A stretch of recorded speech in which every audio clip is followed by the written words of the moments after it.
Hey YouTube. So I kind of wanted to talk a little bit about consciousness and unconsciousness and how that relates to um, larger evolutionary cycles that have been going on since the birth of life on Earth. Um, and it's kind of related to the idea of the holon, which is basically almost a fractal pattern to nature in which um, every whole is actually a part of something else.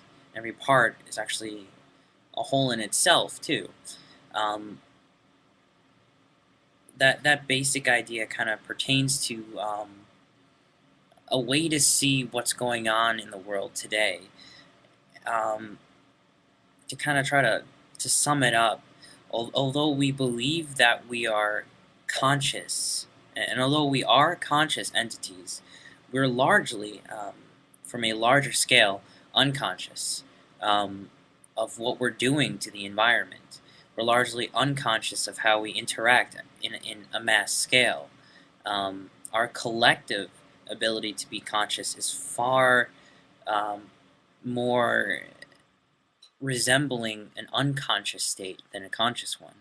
It is not really a dynamic one, but rather one that's driven on impulses and barely realized activities. For instance, if you look at human societies as a whole, we are largely unconsciously growing in population, unconsciously sucking the resources out of the earth, damaging the biosphere, damaging each other, going to war, things that perhaps at a conscious level not many of us would just go out and do. Um, and if we do that, it's much more subtle, I would think.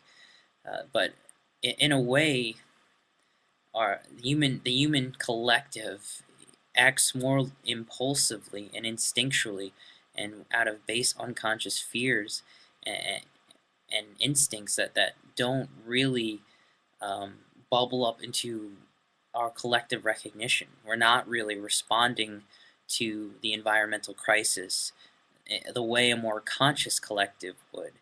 Um, we're responding to it in a way that doesn't show that we're not responding to it really. Um, I thought this was the most interesting way to think about this during the Kyoto Treaty, and I'm pretty sure during the Copenhagen Treaty.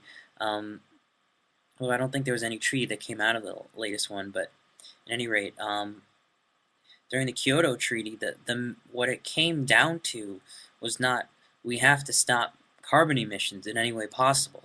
It was before we get to that philosophy, let's try to find a way to save money. What is the cost benefit analysis of curbing our carbon emissions, and how can we lose the least amount of money um, with the most amount of results? So the priority really is to continue these unconscious drives instead of trying to act more consciously and trying to consciously act collaboratively and collectively as a human civilization, as a planetary civilization. There's none of that. It's more of the interests in the instinctive and impulsive drives for power and money and security, and these on a local level, yeah, it's conscious. Yeah, the people who are in charge are thinking. They're thinking the way they always have. Well, this is going to lose a lot of money. How are we gonna boost our economy when we're curbing carbon emissions? We're going to lose out. Is this sort of mentality that's so commonplace. Um, when you step far back enough, it's almost as like we're walking around uh, in some kind of Freudian nightmare as far as the giant civilization as a whole is concerned. We're not really acting like a conscious civilization at all. So I think one pattern that tends to happen in evolution that we're actually following is human consciousness was at one point the leading edge of the Earth's consciousness, so to speak. It was the leading conscious edge, but that is also a part.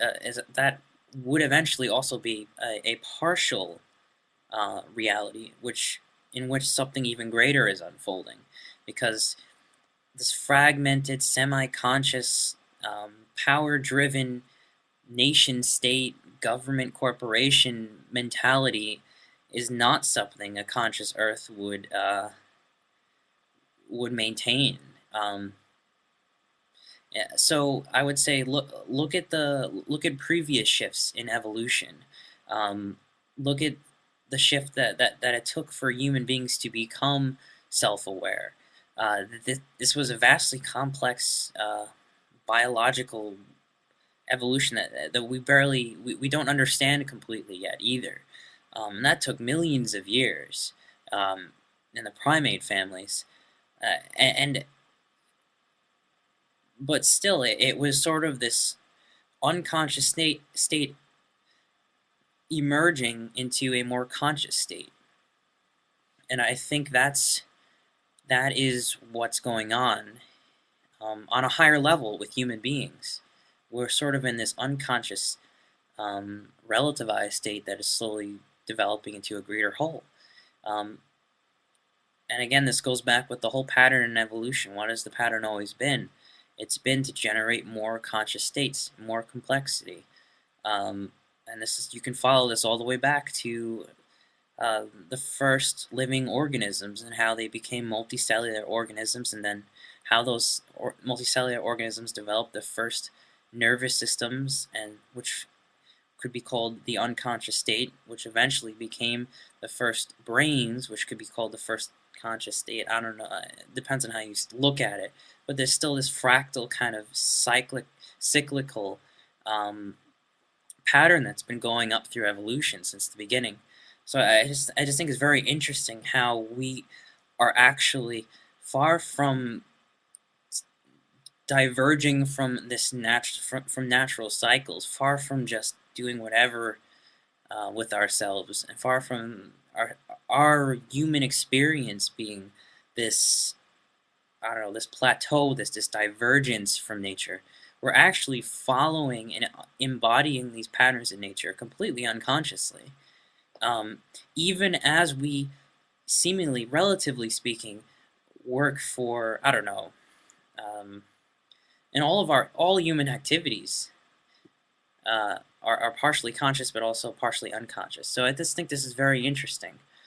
Um, Let me know what you think, and yeah, post a video response or comments. I would be happy to hear. Thanks for listening.